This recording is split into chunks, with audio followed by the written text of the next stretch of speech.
Hey guys, we're about to go do a ride along during the pro-am with Hayden Wood. He's an incredible guy, incredible golfer. He finished second last week and second to Sam Stevens. We're going to talk about that, talk about Sam Monday queuing, and Hayden's dad is a professional golfer as well, so we're going to see how that put an influence on his life. So let's get to know Hayden. You think that you could beat your dad? Yeah. You think so? Yeah. Have y'all gone out and played recently? We play a lot in Arizona. Okay. And I typically win, and we usually have a little money on it. But it's been cool. I've grown up just playing with him all the time. So it kind of went from like mentor, and then it's gone up to we're just kind of friends out there on the course, talking. Oh, that's talking cool. Golf and stuff like that. You almost got him. I know, I did. So we could find somewhere out here to cook him up. I'm sure we could. Just leave it to it. Aggie, slow as Hey! Blocking the way. All right, so you played really well last week. How does it feel, or how did it feel knowing that Sam and you were tied whenever you finished on the 18th hole?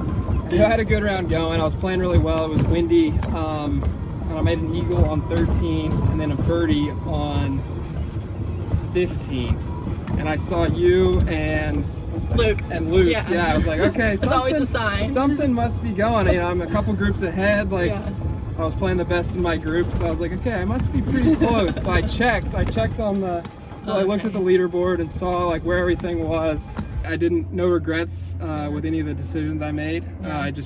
It just didn't happen. So, but I was really happy. To shoot a bogey-free 65. No, I started 5 shots back and just ended to 1 shot back. Can't be disappointed with that at Absolutely. all. Yeah.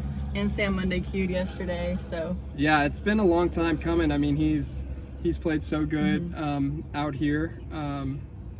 It was just a matter of time. So I'm really expecting him to play good this week for sure. Well, he's not here this week, so. Yeah. Everyone in the field actually has a chance now. Is there an option for you, or was OSU always set? I'm gonna go to OSU and there's no other option. It was pretty much Oklahoma State from the beginning. My dad went there and played there, and being from Oklahoma City, Edmond, I guess. If people are familiar with Oklahoma. Right. It was pretty much Oklahoma State the whole time. We all went to Oklahoma State, and it was awesome. Won a national championship, a Big 12 championship. Yeah, I saw that your family got to come out and watch. Was that your family? Yeah, it was my mom, my little sister. I couldn't believe she was there. She's. I asked her what hole she got bored on. She said 8. And I was like, wow, that's a lot. I was thinking for sure it was going to be within the first 6. What are your thoughts on the course? You played here last year, seeing it right now. How are you feeling going into this week? It's a good course. They've hosted Corn Fair events in the past. It's a good test.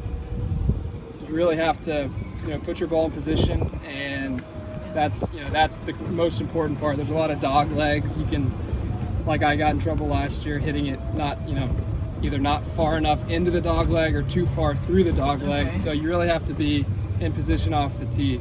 The green complexes are good, and the greens are in really good shape. So it's going to be a good tournament this week. So I invited a guy that was on.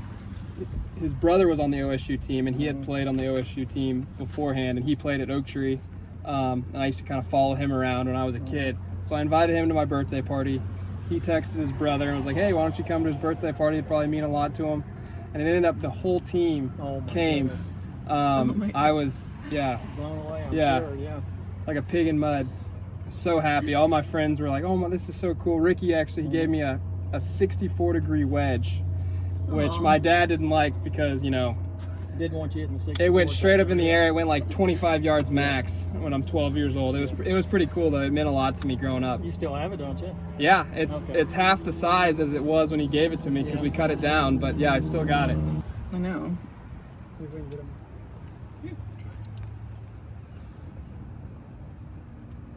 Oh.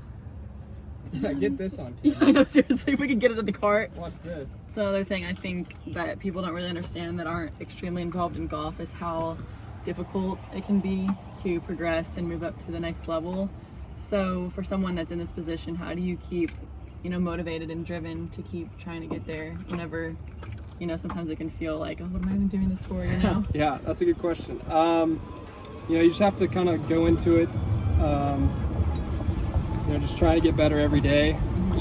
At the end of the day, most guys, you have to make it through Q school in the fall. So you're just trying to do everything you can to prepare yourself and get your game in as good a shape as possible, so that you can be ready when the time and the opportunity arises. Right. Those are those Monday cues. I mean, you just have to be like on that day, and then you never know what's gonna happen from there. Absolutely. Those can definitely feel like a roll of the dice. Too strong. So can you talk about APT and just kind of how it's like helped set you up for future tournaments and getting you ready for that next level? The APT's been great, but to be able to play 72-hole tournaments, with a cut for good money, it's great. It's really helped me with my development out of college. In college, you're playing 54-hole tournaments, no cut, and to be able to play the same type of tournament you play at the Korn Ferry Tour and on the PGA Tour, it's really helped with my development for sure, and a lot of guys I know have said the same thing. Absolutely. Well, we're glad to have you. Yeah, it's great.